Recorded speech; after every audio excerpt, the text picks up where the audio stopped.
Merci beaucoup Françoise Bouela-Boaki. Et pour commenter justement cette actualité, nous avons un invité sur ce plateau, il s'appelle Monsieur Mardoché Ntséléminga, il est coordonnateur national de la nouvelle génération pour le changement et membre représentatif de la société civile du Lualaba. Monsieur Mardoché, vous venez tout droit de la capitale mondiale du cobalt et aujourd'hui on parle de ce moratoire sur l'exportation de minerais qui expire cette année, la transformation locale de minerais. On en parle encore et beaucoup plus.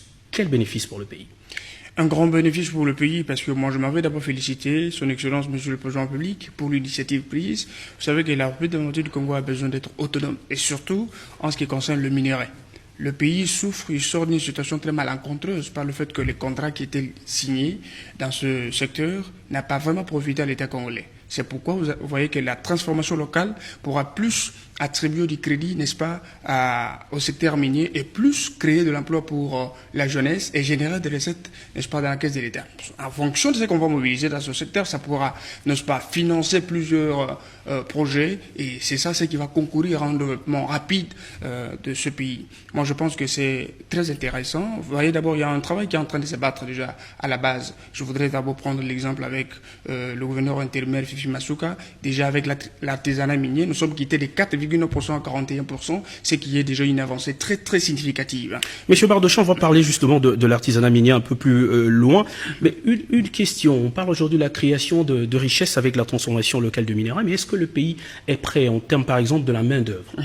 Le pays est prêt en termes de la main-d'œuvre. Je voudrais juste vous donner un exemple. Il y a sur place des coopératives minières qui génèrent beaucoup de recettes dans la caisse de l'État. Je prends l'exemple avec Bakat, qui a enregistré dans moins de 3 mois 10 millions de dollars. Alors, je ne veux pas citer d'autres ressources. Il faut vous dire que si on met du sérieux d'abord avec les avancées que nous avons sur place, je pense que ça peut déjà construire un socle très solide pour accueillir l'industrialisation du secteur minier dans ce pays. Et il y a aussi un personnel très efficient, très capable, et sur le plan technique, nous avons des éléments qui peuvent accompagner cette initiative jusqu'à son couronnement de succès. Et on sait que quand on parle de la transformation locale de minerais, on parle de l'industrialisation, mais beaucoup plus de l'artisanat minier. Parlons-en un tout petit peu. Quels sont les problèmes que connaît ce secteur au niveau du Lualaba, par exemple? La province venait de sortir d'une situation très malencontreuse caractérisée par le détournement du fonds de l'État.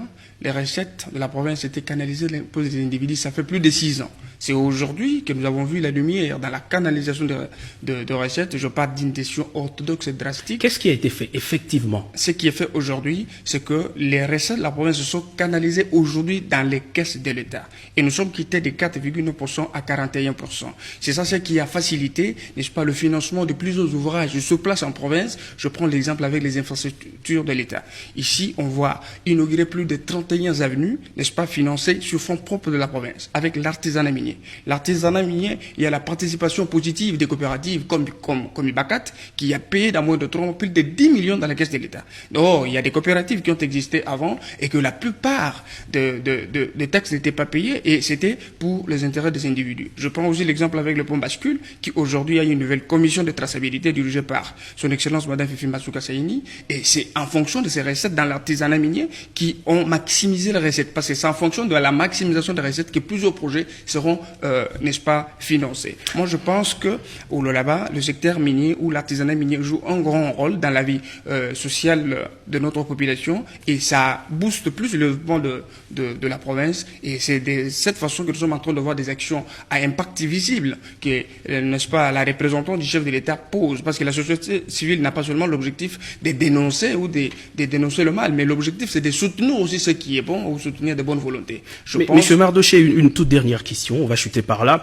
On parle de transformation locale de minerais, mais il y a également révisitation de contrats miniers. Le chef d'État en a parlé lors de sa récente descente dans le Lualaba.